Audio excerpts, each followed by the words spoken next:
across the border from Belize into Mexico. It was the northern Belize border. I think it's called Star Elena, but it's basically from Chetumal in Mexico to Corozal in Belize, and the land border. And I believe there used to be a bus for it, but because of COVID, which everything is because of COVID now, the bus is cancelled. So I was reading online and it sounded really complicated and I was getting a bit stressed about it, but it actually was fine. So I thought I'd make a video just in case anyone else is in the same position, because I think I've seen a few other things, but they're from when you still had to have a COVID test, which you don't have to have anymore if you're vaccinated. So yeah, I filmed a few clips and I'm just going to put them together with a voiceover and explain to you the process basically. So yeah, thanks for watching.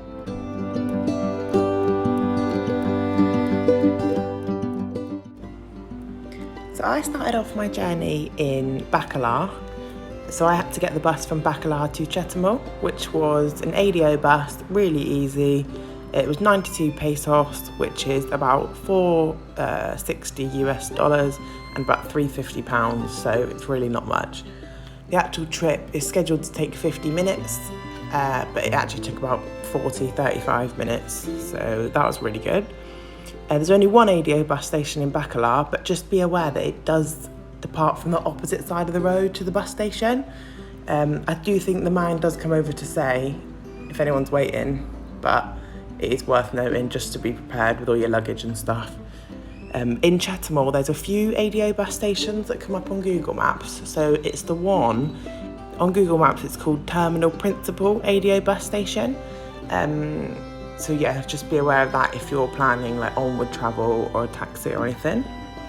There's plenty of taxis waiting outside the bus station in Chetumal, but I read online that it's best to have your own, because the ones in Chetumal can only take you as far as the border and then you have to get a new one and it all gets a bit complicated. And if you don't have one, then the Belize immigration charge you $180 supposedly for one.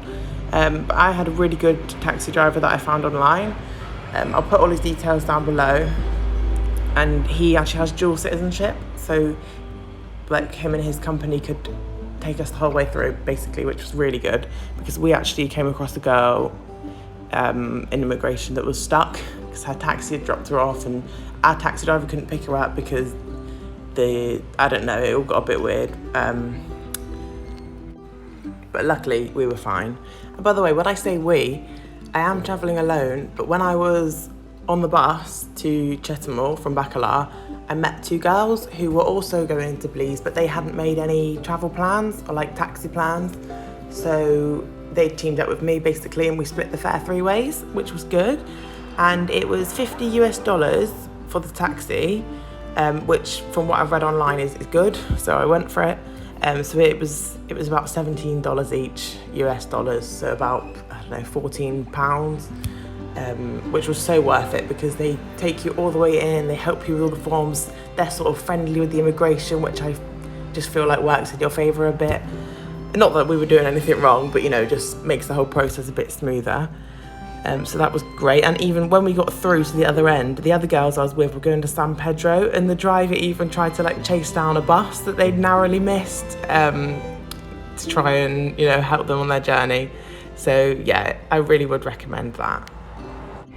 Also, the price quoted was US dollars, but because we still had pesos left over and the cash points in Mexico that we were near only gave out pesos, the driver said that was fine, so it was 1,000 pesos rather than 50 US dollars.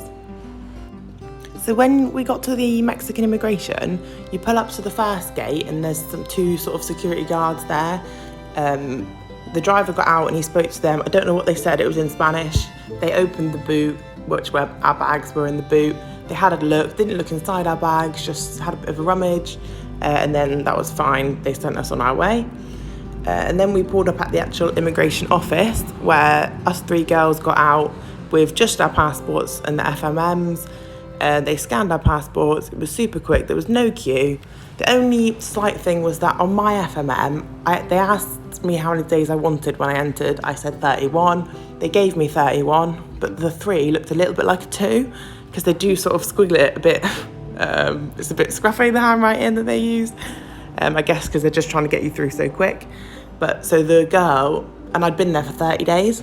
So the girl asked her colleague, does that say 31 or 21? Luckily he was like 31, so that was that, and then they let me go on my way. Hi. So that's the end of the footage I've got, so I'm back. Then we drive on a little bit further, and then we get to the travel insurance bit, which I think used to be where you would get tested for COVID, but now they've scrapped that. But you have to, if you haven't got travel insurance, you have to buy it there. But we did have it already, we bought it on the website, but nobody asked us to see it, so that was a bit weird. But then we had to fill in a form with just like our nationality, where we were going, where we were staying, how long we were staying for, passport number, stuff like that. And then we had to go down to another door, get it stamped, and that was all absolutely fine. Like, they didn't ask us to prove where we were staying or anything like that, they just believed us. They asked to see my vaccination proof, which I had, the one you get from the NHS or wherever you got it done, the paper copy. They didn't ask the other 2 girls, so maybe I didn't look trustworthy. I don't know. But this is also where we swap drivers, which I don't know if you always have to do if you use this, the man whose number's below. But it was so easy, while we were doing it, they just switched everything for us, so we wouldn't have even noticed, apart from the fact that we got into a new car. So the next bit was the customs. So it's a bit weird, you get back in the car, you drive on a bit further, and then you get to the next part, and it was customs and the bag check and all that, all in one building. So the driver dropped us off with our bags, carried them in for us, and then he drives around to pick you up when you come out of the building, which is the end. We get in, the man asked us pretty much the same questions as we've already been asked before on the form. We had to fill in another form, very similar, and then we had to take both forms with our passports to the passport control. And that man, the previous man, he was so friendly, and he gave us a welcome to Belize leaflet. He was just really friendly. Everyone was really friendly. And then the passport guy, he checked the 2 forms that you'd filled in, checked your passport, gave you a stamp of 30 days. And also on the previous forms, it asks you how many days you need. I put 7, but I only needed 4. But the friendly man, he told me just to put more than you would need. He also said for the occupation box, he was put in what job you do, what job you want to do, what job you've done before, whatever you want. So that's just a guide of what they were like, which was really nice. And then the man that stamps the passports just gave us all 30 days. And again, didn't ask for any proof of anything. Then we get through to the baggage check. I've got my rucksack. No, I have a rucksack in my hand and 2 more big bags because I overpacked because I'm stupid.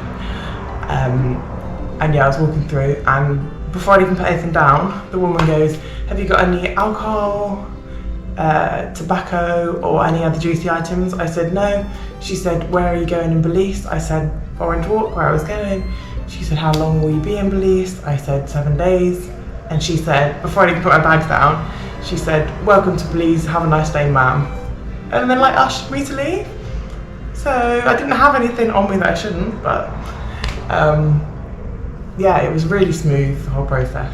So yeah, it was a very smooth process. I'm glad that we were over-prepared rather than under-prepared, because the people that we saw at the girl that we saw at the travel insurance place, her taxi had dropped her off, she couldn't get another one, and obviously the new drivers, they know that you're stranded, so I think they were quoting her ridiculous amounts of money because she didn't have any other choice.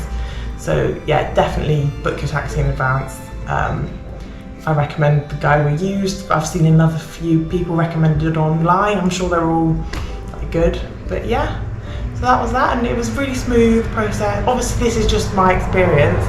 I don't know if everyone else will be the same. The other people I've spoken to here have all had the same experience as me. I'm obviously a British citizen. There's people here from Germany and the Netherlands. they've all had the same experience as me. So yeah, if you are making it, don't be too worried or stressed, because hopefully it'll be fine. But yeah, I don't know when they updated it, but you don't have to have the COVID test anymore if you're fully vaccinated, which is good. Okay.